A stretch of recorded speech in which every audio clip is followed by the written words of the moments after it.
It means the difference between an engaging experience and distraction that will pull your audience out of your film. It's necessary in almost all digital videos, and it separates professionals from amateurs. But it's so simple that anyone can do it. So, what is roomtone?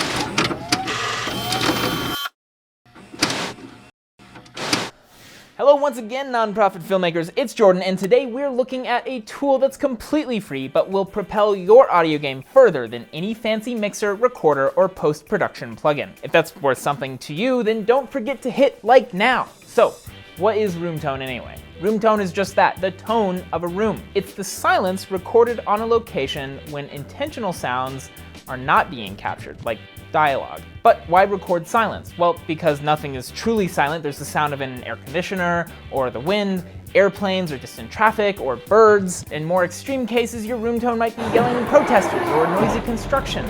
People generally capture at least 30 seconds and up to 2 minutes of continuous, unbroken roomtone, depending on their needs. 30 seconds is probably the minimum needed to sound natural and random enough that you can use it multiple times without people picking up on the loop. The way people traditionally recorded roomtone in a big budget filmmaking is that they make everyone in the room be quiet and hold in place so they don't make any aberrant noises. Then they take their audio recorder, we here at Progress Now use a Zoom H4n, and hit record, and just hold still for your 30 to 120 seconds. For you, you might use your phone if that's what you've been recording your audio and video on already. If you were recording through a lav mic like the SmartLav Plus, it might be good to record your roomtone through the lav as well, so it has the same sort of audio quality as the natural ambient noise underneath the person's voice in your main recordings.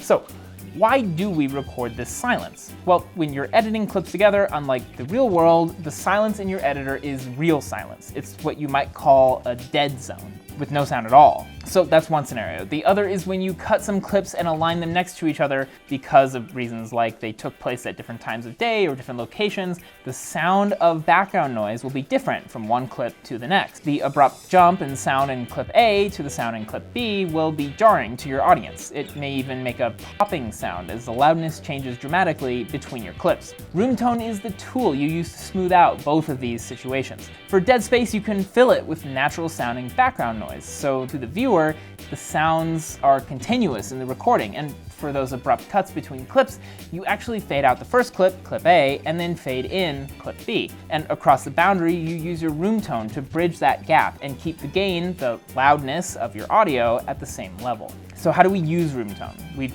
gotten our roomtone, we've finished filming, and now we're diving into our editor. Using roomtone is actually really easy. I usually add roomtone towards the end of a project as one of the last things I do before I export. It's easier this way because you know your final length of your video and you don't have to worry about accidentally cutting up your roomtone while you're moving other clips around. Let's look at the basics. Okay, so first import your audio clip of your roomtone. In your preview panel or in your timeline, whichever, we're going to select the clip and first trim off the ends where maybe you were fumbling with equipment or talking. And then add that audio to a new track, one of the horizontal rows in your timeline. Now duplicate the clip and keep adding them until it fills the length of your video. At each junction of the copy of roomtone, let's add a fade transition so it seamlessly loops from one roomtone to the next. If your roomtone is longer than your finished video, go ahead and trim it down to the length of your video. You don't need to worry about transitions. Now with your roomtone in place, and every time there's like a major cut with a noticeable difference in audio, add a fade out, transition to the upstream clip, that's the one on the left, and add a fade in to the downstream clip, that's the one on the right. There will be a little bit of dead space in between when your upstream clip is fully faded out, but your downstream clip isn't fully faded in yet. But that's okay, it'll be covered by your roomtone. Keep repeating this process until all your once harsh jumps in audio become silky smooth and totally invisible transitions. For those of you in the cell phone editors like KineMaster, you can select the audio clip by selecting the option Extract Audio. Now you're looking at your video and your audio layers independently. If you select just the audio clip, you can select fade in and fade out variables for each audio clip independently. So it's similar, but a little different. Now that's the basic uses for roomtone, but some situations call for some fine tuning. Let's say you've got a finished video, most of the audio is fine, but one part has some dead space. Let's say a few seconds of emptiness. This is different than transitioning between clips. When the last upstream clip fades out and goes into just the roomtone for such a long time, there's a noticeable drop in gain, the overall loudness of the video. That's because there's only one audio track rather than the two with your Roomtone. You have two options here. The first is selectively ramp up the gain on the Roomtone clip over the duration of the dead space. Most desktop editors will allow you to do this with keyframing. We'll select our pen tool, add some new vertices on our gain line here, ramp it up until you have levels that are similar before and after the dead space, and then ramp it back down when our downstream clip fades back in. This is complicated, and unless I'm mistaken, the cell phone editors and other simpler editors simply won't let you do this. So here's number two. Take a small section of your Roomtone from your project bin again and add it into another layer right where the dead space is. Fade in and out this new clip and it'll have the exact same effect. 2 layers again. Okay, last one. I know a few of you have been waiting for this section specifically. What do you do if you don't have any Roomtone? This is sadly something else that happens to me quite often. Maybe you got your footage from someone else, maybe you forgot to record, or there wasn't time when you were on set. It's not the end of the world. Here's 3 things you can do when you don't have a Roomtone track handy. Number 1, crossfading clips. This is a little more advanced, but I'll try to explain how this works in different situations. Usually when someone is talking or you're filming, you don't use the entire clip. There's always a little extra that you trim off on either end.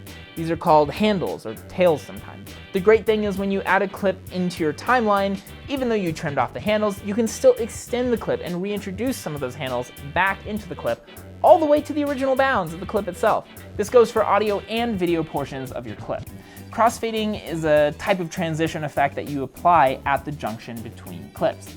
It fades between the audio of 2 adjacent clips, extending those handles to keep the loudness consistent across the transition and bridge that gap. This can also work if you've got a lot of dead space, a clip with no sound under it. You can take your downstream clip, that's the one on the right, and extend its audio handles upstream towards the left, separate from the footage. If you've got enough extra in that clip, you might be able to have the audio cover the entire dead space. Then add a crossfade transition between the extended audio handle and the upstream audio.